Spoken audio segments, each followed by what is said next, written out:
what was it like the first year you were on tour where you were learning to wear the boots for hours on end every single night? What was it like learning to walk in those and run around stage? But I had a little experience even before that, because I had a tribute band called Cold Gin that we did for fun. That was when I was in the minor leagues, and then I was brought up to the big leagues.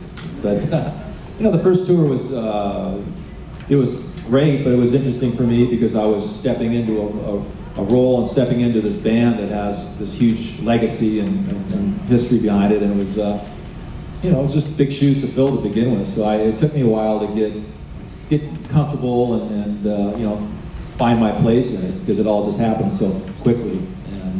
And I knew I could do it, but there's again, the eyes of the world are on you, and then there's a lot of real, the more hardcore old school fans. They're checking it out, and there's a lot of criticism and things like that. But it all worked out, but it was exciting, but it was also a little challenging to begin with, to kind of get my sea legs, and But as far as doing makeup and getting into the boots and all that, that wasn't too big of a problem for me. Well, I think also, I'm going to take my hat off to Tommy and Eric as well, that before that, when other members would come into the band, they were trying to be themselves. They were trying to do what they do and not what Kiss does. And so that to me was the Kiss.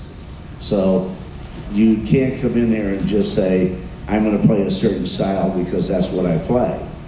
You come in here, you got to play like Kiss, and that's a challenge in itself. That's a really good point, because you're kind of stuck between, because it's you're damned if you do, damned if you don't. It's like, oh, Tommy, be more your personality. No, actually be more like Kiss, and it's there's a big tug and with push pull with that all the time, especially back then.